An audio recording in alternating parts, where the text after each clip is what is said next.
Okay, so I'm Amy Daley, and we're excited to have you guys join us today for our presentation on security incident response and reporting, creating a plan.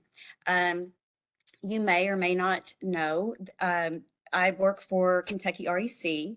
I may have worked with some of you on security risk assessments in the past, but that's what I do. I'm the team lead of the HIPAA service line at Kentucky REC, and our primary goal on the HIPAA line is to help organizations, healthcare organizations across the state conduct their annual security risk assessments, and we also do vulnerability scans as well.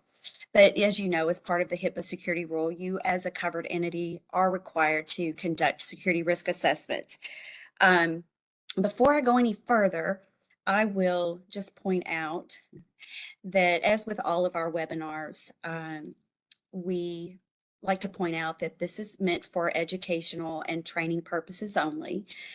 So we aim to help you educate and provide resources from a training nature to help you with those security risk assessments. And so last year, um, if you were on any of the webinars we conducted last year for HIPAA, um, our big message last year had to do with cybersecurity attacks and ransomware, and what we've seen since COVID has been around. And what you'll see on your screen here is, the record amount of breaches that we've had since that 2020 year. Record-breaking years, 2020 and then 2021, and then 2022 kind of rounded out close to 2021, 707 breaches. And these are breaches that were reported of over 500 records compromised, and an overwhelming number, I'm thinking around 95% of what was reported was due to ransomware, and ultimately started as a phishing attack. And so last year, I started doing presentations and working with my clients on, all right, what parts of the HIPAA security rule do we need to really hone in on and use to our advantage in order to prepare and protect ourselves from these ransomware attacks, because it's ransomware attacks that are causing the greatest damage to healthcare organizations, not only across Kentucky, but really across the world. But in the United States alone, we are being devastated by these attacks, and so we really have to get our resources in place and be better prepared. So last year we did a webinar focusing on the information that we have and that we know about ransomware attacks, and how they really cripple our networks, and what goes on, in our healthcare world when it comes to these attacks. And so I really kind of worked on with clients, like, what are the parts of the HIPAA security rule that you have to be doing that maybe we could do a better job of? And of that came incident response and reporting. But so we talked about having plans, we talked about putting measures in place, but what came out of that webinar was, well, do you have templates? And so as a follow-up this year, we're going to talk about, what does it look like to actually create the plan? It's one thing to know that you have to have an incident response and reporting plan in place, but what does it mean? What does it look like? And we got an overwhelming response afterwards, asking for templates. And so that's the purpose of today's meeting. So let's just kind of look at some of the staggering information that we know from different reports. This specific ransomware cybersecurity report comes from Sophos, which is a security agency. Many of you may use Sophos resources, maybe antivirus, malware, but they conduct a report each year. And the most recent report that they have centered around, it was taken from over here to the right, I think 31 countries, Of course, we're looking at mostly what's going on in healthcare. 5,600 responses, but 381 of those 5,600 respondents were healthcare IT professionals. 66% of the surveyed healthcare organizations experienced a ransomware attack. And you know, that's huge. 66% of those that got that responded said, yeah, we were hit by ransomware. Average ransomware payment in the healthcare sector was $197,000. Now, these healthcare organizations that responded ranged in size from small organizations to your multi-giant networked hospital organizations. But still, even it says that the average ransomware payment was $197,000. We know that can be substantially higher if you're a much larger network. 61% of healthcare organizations actually paid the ransom. And on average, after paying the ransom, the healthcare organization said that they were only able to recover 64% of the encrypted data. See, you're misled into believing that, oh, if you pay the ransom, we'll give you your data back. But only 64%, and actually the next statistic says 2% recovered all data after paying the ransom. Only 2% recovered all of their data. And of those that recovered data, they were only, on average, able to recover about 64% of that data. And we've seen that in Kentucky. We've had clients who have paid the ransom, and still to this day, some of their data and some of their files are still encrypted. They've never recovered. And then this report also says that the average cost to rectify an attack, and this is a mid-sized healthcare organization, was over $1 million. We know of situations where organizations, hospitals have been attacked here in Kentucky, and they are well over that $1 million mark. We're talking they're close to $4 million in rebuilding networks, paying, you know, different fees and things that are associated with absolutely having to restore a network. So the moral of this story is ransomware is your biggest threat. And when we think of disaster recovery, we have to also think along the lines of cybersecurity attacks, because they tend to do far more. You know, how often is it that you hear about a fire or a flood or a tornado actually wiping out a clinic and losing data? You know, we've had clinics who were affected by the floods in Eastern Kentucky, but in most cases, their disaster recovery plans were in place and they really didn't lose servers or equipment or any data. But a cybersecurity attack, a ransomware attack, that's absolutely what's going to happen. You are going to lose the access of your data. So just kind of looking at the HIPAA security rule, because that's the world that I live in. And when it comes to helping educate you guys and work on those security risk assessments, again, remember, as a covered entity, the security rule, you are subject to the administrative, technical, and physical safeguards. Security incident procedures, response and reporting is a required standard of the HIPAA security rule. And I get asked often as I do the security risk assessments, you know, what do you find is the most common, I guess you could say, deficiency when it comes to conducting these security risk assessments? What's the most critical finding that you see most common? And in relation to cybersecurity attacks and ransomware, I have to say it is the lack of proper security incident procedures when it comes to responding and reporting. We may have disaster recovery plans in place, and we may have our backup methods in place, and we know where our backup data is. But what we don't really have in place are proper response and handling and reporting plans. You know, what we've seen in the worst case scenarios is a hospital gets attacked by a ransomware, and usually it's on the weekends or in the middle of the night when all of the administrative staff are not there. They're at home in bed, and they get called in the middle of the night, and everyone is in panic mode. You can show up at the hospital and absolutely, you get that call from the nurse in the middle of the night. We can't access anything. Our computers are frozen, black screen. We can't get to anything. Attackers know what they're doing, and that's why they attack in the middle of the night, because it gives them more time to try to take out as much of your network as they can. Um, and so in that situation, the last place you want to be is in a situation where you've never thought through being prepared for a cybersecurity attack, a ransomware attack. Um, so the goal of today's webinar is to help you know what your resources are for creating a cyber incident response plan, and being able to be prepared and test that plan. If you will go through that exercise and work on that, it's not an overnight easy thing to put together. It takes the coordination of several people and creating a team.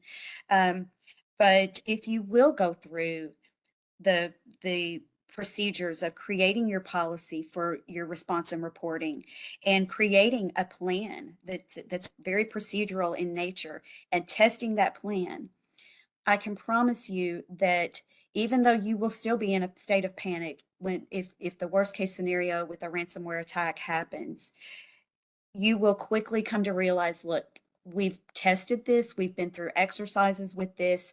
Let's pull out our plans, let's assemble our team, and let's get to work. So the goal of this is to help you get to that point where you're not as caught off guard and feeling like you simply don't know what to do, and you don't know what resources you have or what resources to pull. I haven't introduced to you yet, but I'm so excited to have someone on our call today with us from CISA. Over the last year, if you've been in any of our presentations or our conferences, you've probably heard the term CISA, which stands for Cybersecurity and Infrastructure Security Agency. I refer to them a lot. They are very helpful when it comes to resources. One of our clients who did get hit by ransomware, one of the first places they turned to was online resources provided by CISA, going through the ransomware guides and the what to do if you've been hit by ransomware. And they walked through those checklists, which helped really guide them to know step by step, what do I do now? And so the tools that we're going to look at today are going to be ones that are provided by CISA and recommended by NIST, which is a set of technology standards that government agencies are required to follow, and we follow them strongly in healthcare as well. I am going to provide templates. That was the thing that we got asked the most for last year. Can you give me a template that I can use to create this plan? And so the good news is, yes, we do have templates. Those are going to be shared with you after the presentation. We will refer to the templates and some of the resource documentation that will help you put together the template throughout this presentation. So all of the resources we talk about today will be shared afterwards, and there will be some things that I won't actually show you during the presentation for lack of time, but you're going to get an abundance of documents that I think you'll be excited about. And if you're on the presentation, if you're on the webinar and you're not highly technical, that's okay. If you play a part in managing your office, if you play a part in compliance, if you are in the IT world, all of you, even human resources, if you are clinical, it takes a village to be prepared and to respond to a ransomware attack. It doesn't just fall on your IT guys and girls. They will be leading the efforts, no doubt, and they will be the most heavily involved, but they will be relying on you and your departments to enforce and enact the plan that will be put in place. So if your IT representatives aren't on the call today, these are documents that I strongly urge you to share with them, and make sure your HIPAA compliance officers have these documents, and make sure those are implemented in the form of policy under the HIPAA security safeguards in your organization. So at this point, before we do jump into the templates and kind of the I guess, meat and potatoes of creating the plan.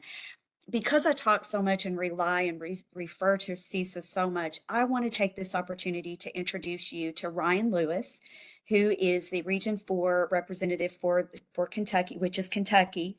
I was excited to learn that there are actual regional representatives located throughout the United States for CISA. And I want Ryan, he's got some slides. He wants to kind of give you the background of what CISA is, how they're here to help you, and the resources that they have to offer you. Ryan, I'd like to pass it along to you, and you might need to take yourself. There you go. I think you've got yourself off mute now. Can you hear me okay, Ryan? Yes, I can. Thanks, Amy. I appreciate the introduction. As Amy said, we are CISA. We're part of the Homeland Security, and I am, along with my colleague Colin Glover, we're your cybersecurity advisor and coordinators for the state of Kentucky. Colin and I kind of go throughout the state, and we kind of do some sort of advisement to organizations that fit into the 16 critical infrastructures of CISA has defined, and kind of help you, develop your security or help you with your security posture. So here's a little bit about CISA. As I said, we're the lead nation effort to understand, manage, and reduce risk to our Sorry about cyber that, domain. Ryan. Let me take you back there. Okay. No, you're fine. Cyber and physical infrastructure. So we can go to the next slide, Amy. All right. So as Amy said, we're kind of regionally divided.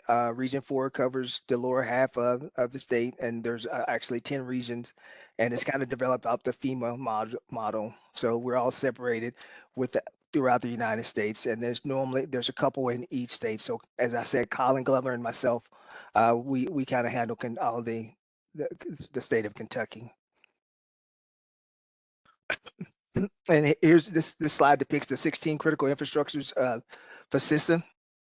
So healthcare is one of the ones that falls within the 16 critical infrastructure areas. So we're trying to get out and, as I said, just kind of help everyone kind of develop a plan, understand what they need to do, and if something were to happen, or incidents, and who they may need to contact, and also provide resources to help you um, when we're not there to help you develop anything, kind of guide you in a way to develop your own plan, just in case you need it when something happens. We can move forward. The key thing is like, what do you do? How do you prepare to and adapt to the changing conditions to withstand and recover from disruptions? We know within healthcare, it's critical that you're not down for a long periods of time because you have customers, you have clients, you have patients, you have people higher up that are dependent upon the services that you're providing to the city or the state as well. We can move forward. And this is just operational resilience, is identifying and mitigating risks, planning and managing vulnerabilities and incidents. And that's where your incident response plan would come into play when you're planning and managing the vulnerabilities and incidents, and performance service continuity processes and planning as well. I mean, that's all part of your cybersecurity incident response plan, managing IT operations, managing training and developing people. It should be a part of your plan as well, because awareness is key. There's always maybe an individual that isn't aware that the email they may have received may not be from someone in the corporate office or their supervisor, and clicks on a link. Then all of a sudden you react into the situation, as Amy had explained. You now have ransomware. What do you do? Here's some of the cyber threats of today. I know Amy had mentioned how critical your services are. I know for a fact in the past there had been like there were a couple of incidents back in Florida that that took place. One was an individual received a phishing email, and they clicked on a link, and the hospital drives were encrypted, and I think there was like 1.2 million individuals affected by that. Just one click of a mouse key, and Yes, and usually what happens, Ryan, what we've seen in healthcare, and we know that not only is ransomware our biggest threat, but our biggest vulnerability is our human resource. It's our workforce. It's the people. And you know, the majority of the ransomware that gets infected or penetrates our networks comes from a phishing attack where it is a link to something. Usually they're harvesting credentials, and it can be a two-phased approach. It can start with a phishing attack where credentials are harvested. Those credentials are then sold to ransomware gangs. Ransomware gets in using those credentials, and the in that worst case scenario hospital situation that we saw last year in Kentucky, uh, the incident initially started in November with a phishing attack, but the ransomware wasn't, I guess, released, you could say, until January. So for 2 months, Right. these bad actors were living in this network and harvesting and monitoring and scoping out their plan, right? And Right. then, buddy, when they released that ransomware, it took the entire network down. And this is a hospital and also multiple clinics, something like 18 clinics. The phones were also that, so their network ran on VMware. So in this particular situation, the VMware layer was completely compromised. Root passwords, domain passwords were encrypted. This really was a nightmare situation. The phones ran off of the VMware as well. So when it came to communications inside and outside, patients could not get through, family members could not get through to call, and we could not call out. And it's through situations like this that, if it could happen to you, we have to brainstorm, like, what if our phones are down? Then what is the plan for having backup telecommunications? Cell phones, what do we do? These are all things that have to be, you got to think about in that preparation phase and in this planning phase. And you don't want to be in this situation. This organization was completely not prepared. Um, Right. and And so, we share these stories and we share this information so that we can help everyone else, think along the lines of how is their network configured and what relies on it, and then how do we write that plan? So I'll turn it back over to you. no, no, I mean that was great because I mean we're saying the same thing, and I do believe on this slide we're sharing the same information about the number of incidents that were been infected, and that was 500 more users. But I just want to drive home what Amy was saying. I mean, there's all the threat actors. I mean, they could be within inside your network, and they're just kind of waiting and just mapping out your entire network. So if you don't have a plan or you don't know what assets you have on your network, then it becomes an issue because you have assets that may just be sitting in the corner, maybe not been accessed for a while, but they're on there and maybe they have a vulnerability. That vulnerability is something that malicious actors are going to take and just try to make and compromise and maneuver from that one vulnerability to try to take over your network. So Exactly. it's key things like that, identifying what you have, training everyone in your staff to understand if you see something that doesn't seem normal with on the network, definitely contact the appropriate people. Or if you receive an email, I would say we all like to win stuff, things are given away free, but understand not every email that comes in, if you say, hey, look, you just won 85-inch TV, click on this, win $1 million, that's a phishing attempt. That's someone purposely sending you spam email to potentially compromise your network. Right.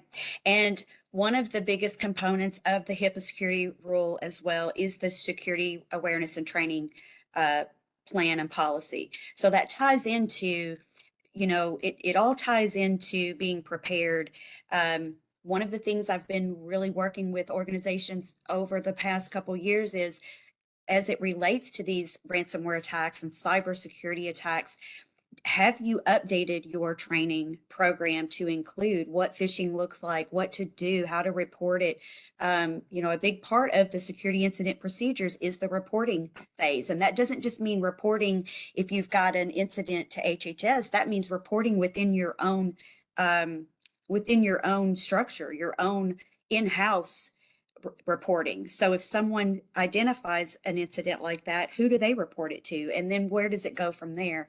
So training is a huge part of this. And all of the cybersecurity experts that I've ever spoken to says it starts with, since the human factor is our number one vulnerability, it all starts with training. And it all comes back to proper training, ongoing training, diligent training. So that has to be, and what we're going to look at in a few minutes on the checklist that we're going to use to actually begin to prepare a black and white in print plan, also incorporates the training aspect of that. Um, Definitely. so on this slide, was there anything here particular you wanted to point out? It was just showing the percentage of cyber incidents that resulted in data loss, and some of the giving examples of how it happened. The business email compromise, the ransomware, unpatched interfaces, devices, web applications, or potentially third party attacks, and denial of service. Right. And I should point out that it is, even if you can't determine through a ransomware attack, if your data has been compromised, if it, in back to that hospital situation, they weren't able to determine whether the data had actually been, all of the data, like patient data, had been encrypted or not in the beginning. They couldn't even access their databases. So in that instance, it was a reportable offense, because what HHS says is if you can't prove that it wasn't lost, then you or compromised, then you have to assume it is. And so all ransomware attacks at this point are reportable offenses to HHS. You will have to get HHS involved, and they will ultimately be involved in investigations with you. Um, so let's look at this next one. Tell me something good. Yeah, so we kind of throw this in here because, Amy and I mean, we've given you a lot of examples. We're not here to scare you. We're not here to make you afraid to, get on your email, use your computers, or anything like that. So it's all about awareness and planning. So, and how can you do that? Next slide. That's where CISA comes in. So we have several services that we can provide. These are no-cost services because they're paid because we are federal employees, and we can come out and do certain things for you. For this one, your it's PCI. Any information you share with CISA is protected. We don't share your information. We're not selling it to a third party. We're not giving it out. It's just it won't be released. It's only given to us. So we can go to the next slide. And here's just an example of some of the, critical services. You have the people, information technology, and facilities. If if you click the next slide, Amy, if any of these services were to go down, then mission fails.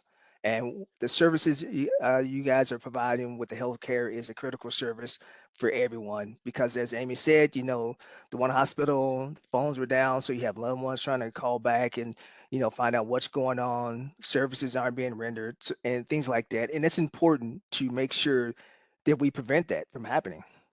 Right. And I have to state the obvious here. We are healthcare organizations, right?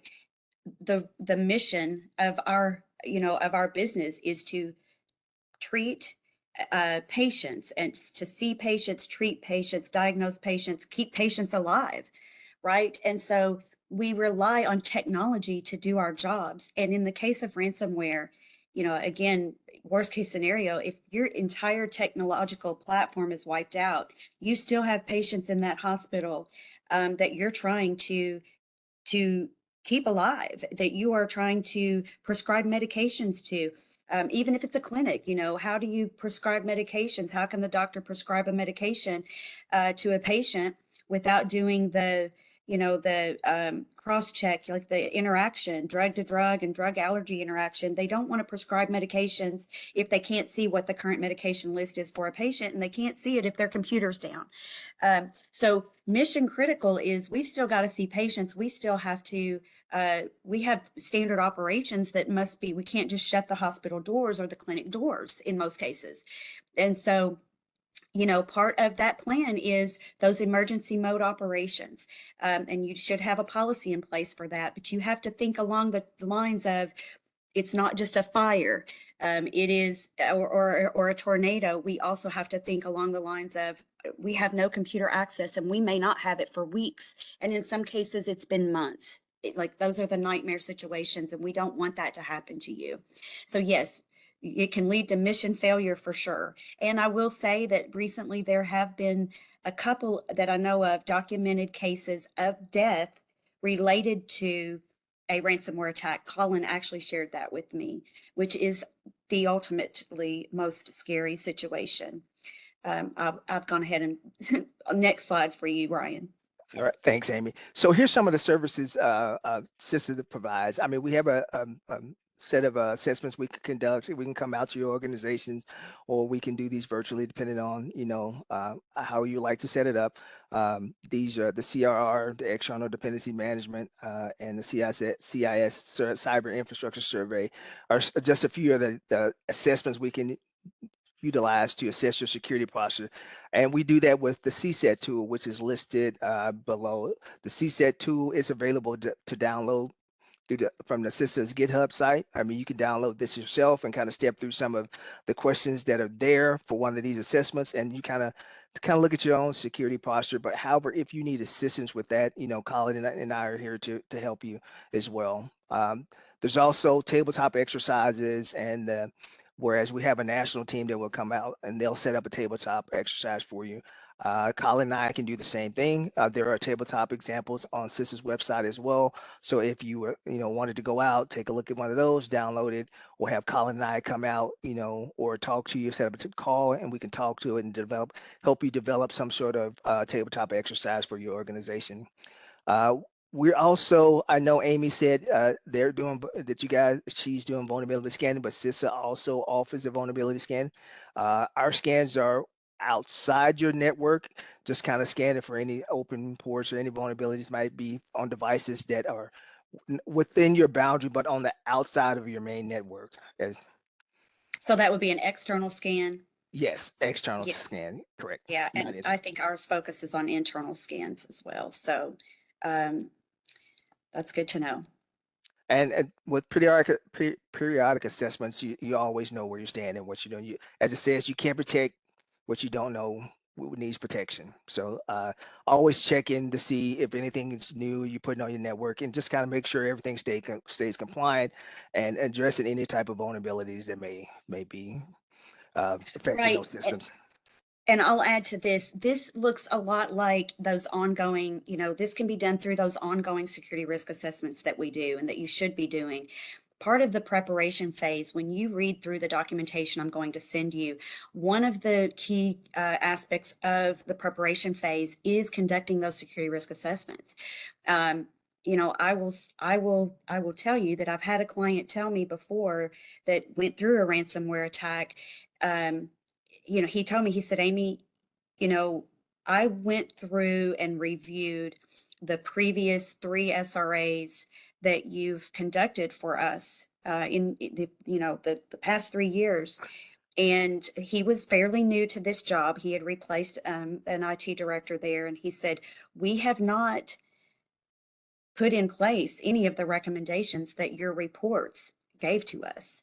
And so, he felt like that was one piece of the puzzle, one piece of the, what led to the intrusion in the first place. He felt like if some of those safeguards had have been strengthened per the SRA, um, the maybe they could have prevented this, or the outcome would not have been quite as impactful. So yes, these assessments, think of those as your SRAs, and that's an SRA identifies vulnerabilities. It identifies what you need to be strengthening, what you need to put in place that you don't have, and um, your mitigation efforts. So that ties directly into preparation. And this is one of the reports that are generated from the cyber hygiene kind of, once we do a scan, a report is sent out to the organization based on what CISA was able to find. So Yeah, these vulnerability scans are so helpful from from the network standpoint. And they are part of it, what you can consider evaluation, which is part of the HIPAA security rule. So this would be a technical evaluation of your network. Vulnerability scans would count as that. And HHS is coming down harder than ever during these investigations. What you're going to expect to see from the resolution agreements that come out from all of these ransomware attacks that we've seen in the past few years, evaluation is overlooked, and that is a standard of the HIPAA security rule.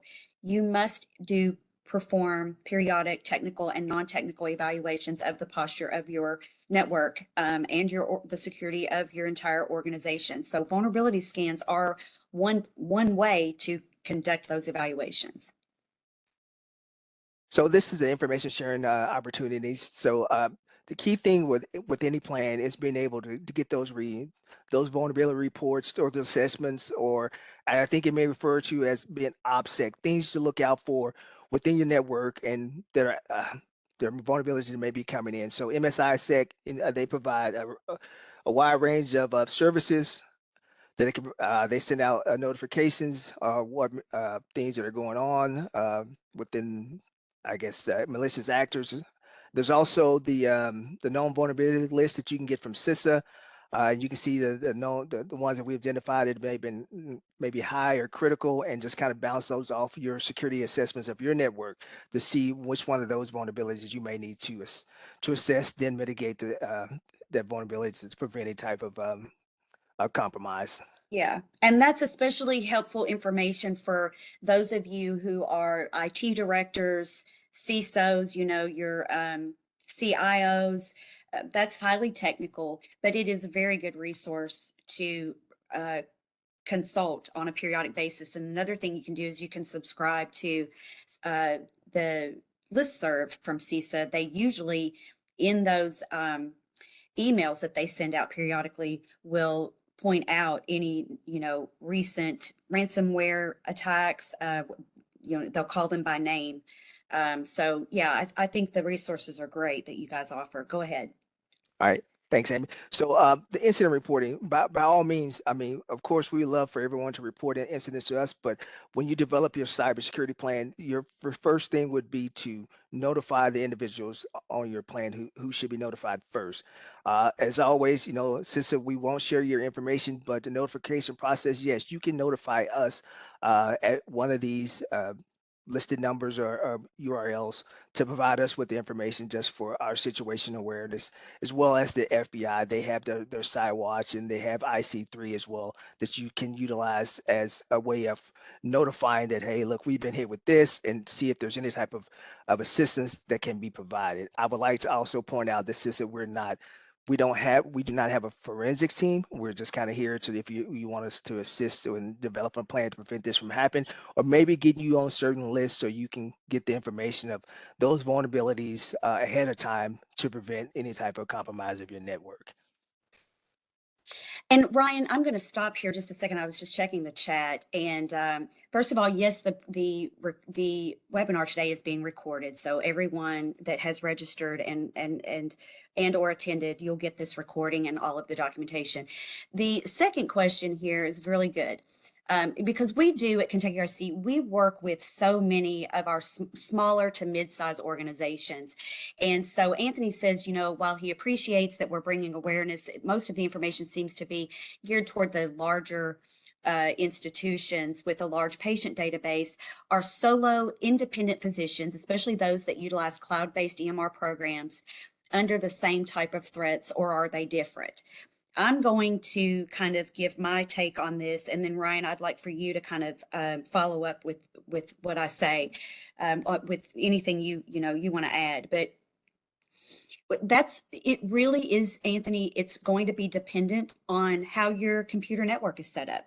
I work with one doc shops, as we like to call them, where there's not a huge network involved.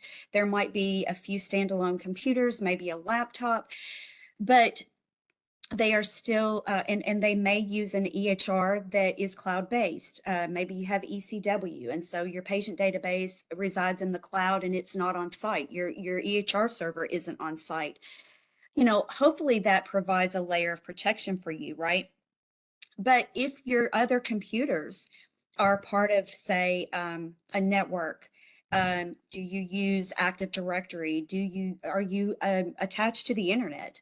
Um, you're still susceptible. And so, you know, I would say that just about any size network do you use email services at all? Do your employees, instead of having an Outlook, Office 365, or Exchange server in place, maybe you allow your employees to use Gmail and Yahoo, and internet-based service emails, which to me pose a huge threat, because unless you have those security protocols locked down to where you're filtering out certain types of messages, and messages from certain um, domain names, there's a lot of security that has to go on to ensure that your employees aren't being targeted by these phishing emails. So, I mean, bottom line is, if you're using computers, you're attached to the network, or the internet, you are susceptible. That is for sure. The amount of damage, true, might not be as I guess impactful as what can happen, and what we've seen in hospitals, who are not only using all of that type of technology, but they're also using, you know, medical devices, and they are interfaced with multiple different types of services, lab companies, and that sort of thing. The network just really grows. So, but if a ransomware attack were to hit your small office, um, even if your patient database isn't as large as others, maybe you've got a few thousand patients, it can still bring you to a complete halt. And so if you're working with a third-party IT group, and in most cases, the smaller offices and organizations that I work with, they rely on third-party IT services. Um, I tell them all the time, that's a business associate, first of all. And so your business associates are supposed to be doing their own risk assessments. They're supposed to have their own security incident response and reporting plan in place, on behalf of you. So um, I always say, you need to inquire with your third party IT company, like, listen, if I go down, you know, what's the response time? Are you ready for this? If we get attacked, what's your plan for protecting my network and bringing it back up? Brian, what do you want to add to that? I think you covered it all, but I mean, I just want to emphasize what Amy is saying. I mean, if anything that's connected to the internet it's vulnerable to ransomware or vulnerabilities, even if it's in the cloud. So as Amy was saying, even the smaller shops, the doctor offices, I know that they wouldn't want any type of PII or HIPAA information to get breached. Or I think there was a recent one where some medical records of students in California, they were, had some malicious actors. They gained hold of the information and they were releasing it on the dark web. So that's the business impact right there, whether or not um, we look at it that way or not, because that information being put out there is personal to individuals' health records or mental state and things like that. So that not only affects the individual, but it affects the doctor's office. So now you have a trust issue with the doctor's office and its ability to secure your data. So anything that's touching the internet, it's available for compromise. So we want to put in things to make you aware or make sure you have a plan to prevent those things from happening. So that's what Amy and I are here today, try to get you, just kind of help you walk through developing a plan, put mitigation steps, get you some information, whereas the information, the knowledge base is coming in, what things to look for, and kind of prevent any of those things from happening in the future. Right. This is just kind of just a few questions I just want to throw out and just have you think about, if you were to get hit with ransomware or some sort of cyber attack, what would you do? How would you react? Who would you contact? And what are the steps you're going to take to try to mitigate the situation? Because it's critical, it's timely, and if you don't know what to do, then it becomes a problem. I mean, I know you work in the healthcare facility, environment, but an emergency is not an emergency until it happens. So you need to be prepared in practice and do the things you need in order to prevent things like this, or just kind of make it like muscle memory. And that's how your cybersecurity plan will come into play. Right. And I'm going to add on to when I said earlier, what is one of the I guess most critical deficiencies when I'm conducting security risk assessments, and it's the lack of having the policy and a plan in place. But I'm going to add to that. Um, it's not only that we don't have the plan in place, but we're not testing. So, I worked in a hospital environment years ago, back when disaster recovery planning was becoming a thing. And I can remember, teams being assembled to respond to um, incidents such as a fire or an active shooter, when this really became, prevalent, and we had to build that into our disaster recovery plans. And these teams would meet diligently, and they had a command center built online for documentation of every meeting that they had. And I would see them going out into the parking lots. And I mean, it's an ordeal. And if you've ever been involved in anything like that, that is what testing is all about, testing and revising the plan. And why wouldn't we want to be prepared? Because for instance, in an active shooter situation, talk about sheer panic and fear and terror. So we have to have that team ready to react, right? Think along the same lines with a cyber attack. These criminals are coming in and taking us hostage, taking our data hostage, our network, the very means by which we are able to see and treat patients, and we have no access. And so you have to have a plan in place, and you need to be doing the same kinds of drills and testing and documenting those, so that and I can almost promise you that if you haven't been hit by ransomware on some level by now, you will be, because these guys aren't laying down. They just keep getting more and more clever, and ransomware keeps evolving. It's to the point that, again, you don't even know if they've encrypted your data, and you don't know if paying the ransom is going to get your data back. It's just taking a new form, shape, and form all the time. So the preparation is the key. And so testing, I would say testing and having having restoration procedures in place. We don't have restoration procedures. In that case of the hospital rebuilding the network, um, the one thing that they really didn't have was a written a written categorization of information systems, and in what order to bring those back up, and how to restore. What are my resources for restoring my network?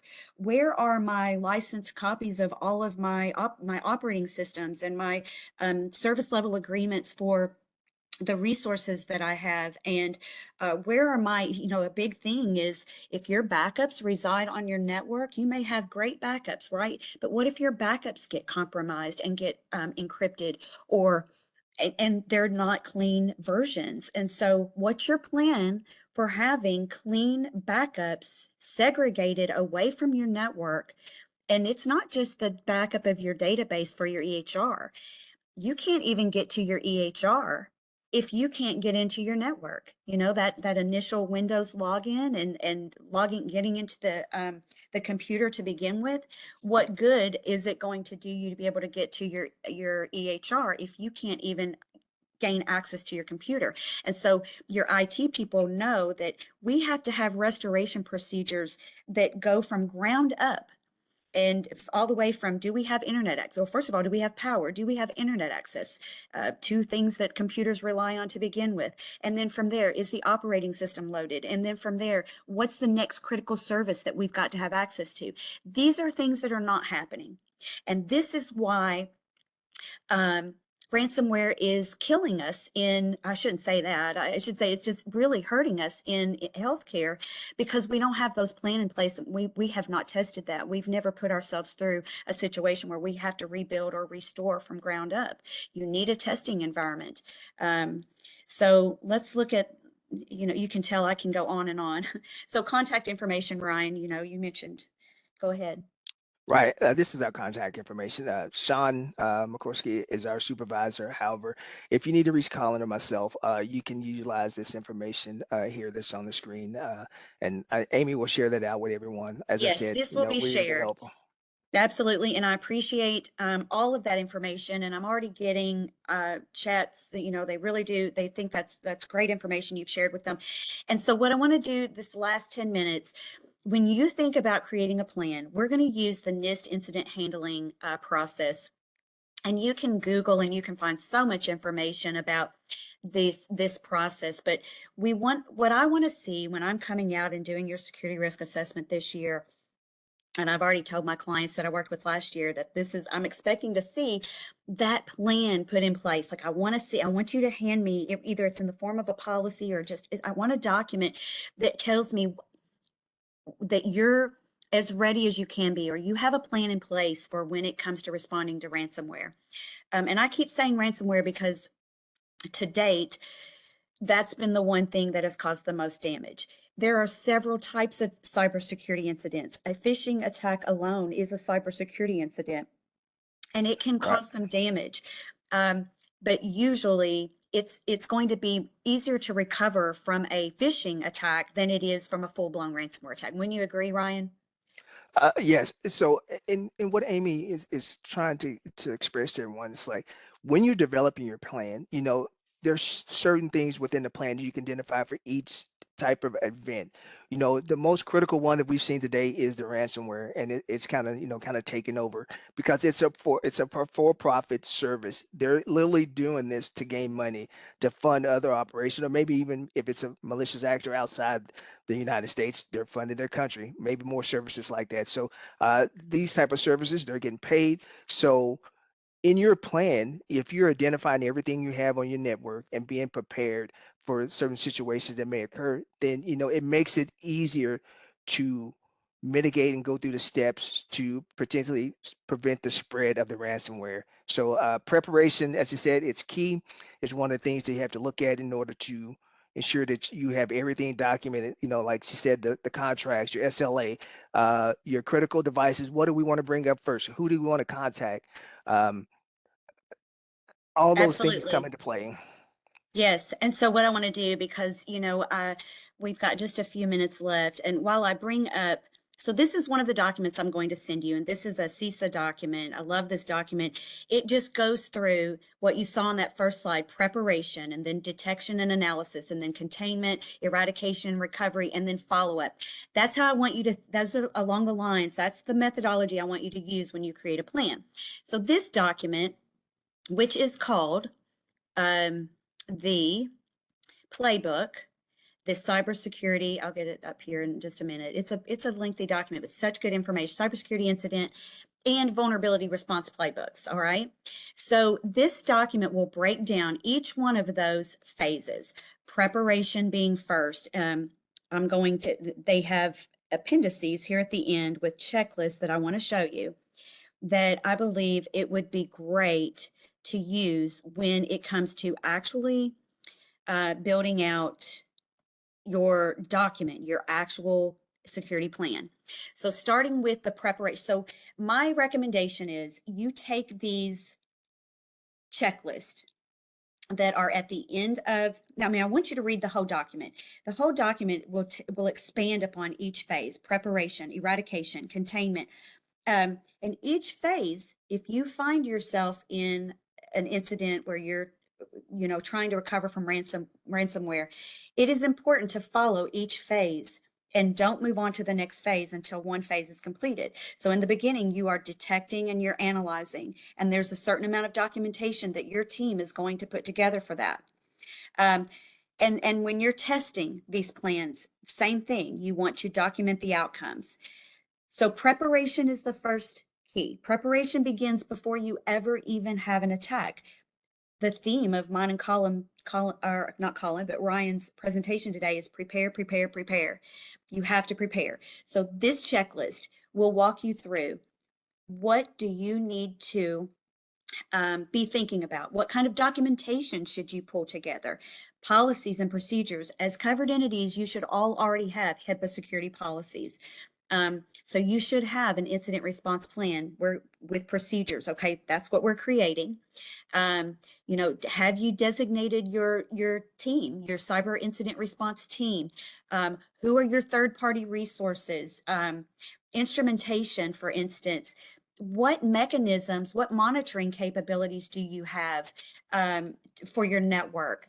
You know, put your documentation together to know who those resources are. Are you contracted with a third party that does intrusion and detection services?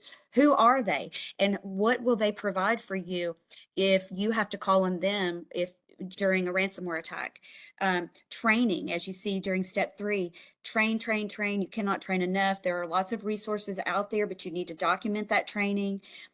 There's steps for cyber threat intelligence, you know, monitoring intelligent feeds and vulnerability advisories, integrating those feeds.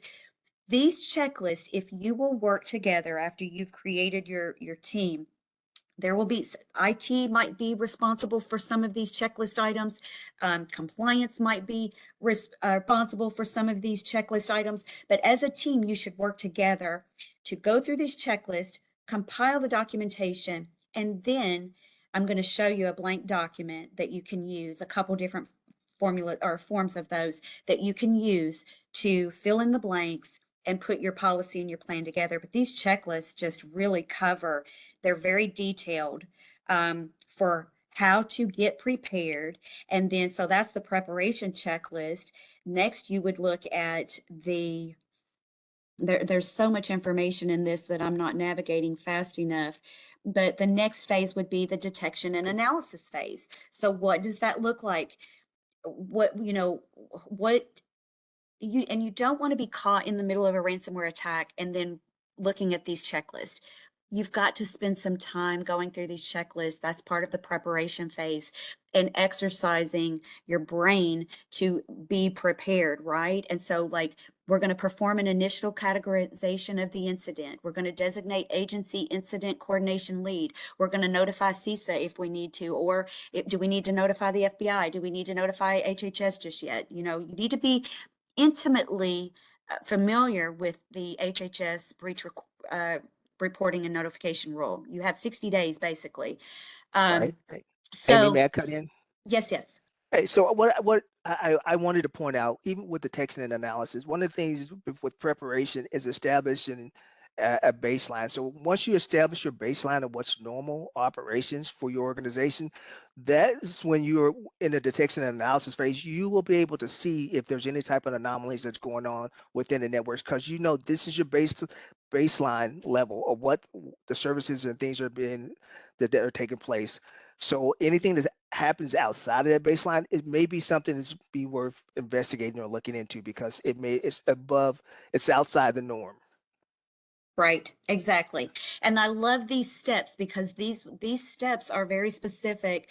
And you may also have other steps depending on your organization and your organization size, and tools that your IT department may be using. You can, you know, this is just a guideline. These checklists are, you can incorporate your own steps and your own, you know, your own methods into this as well.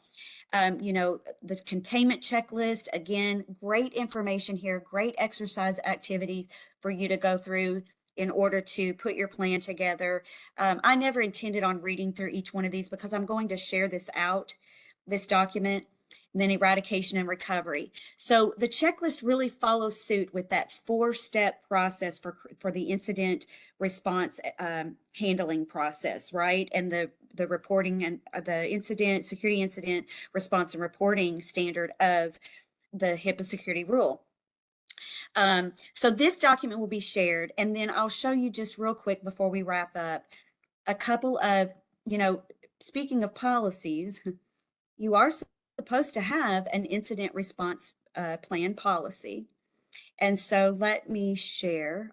I thought that I had just done that. Let me While get Amy's to. sharing that, one thing we want to just kind of throw out there as well. I mean, just like with Amy, the information she's providing, CISA is here to help everyone.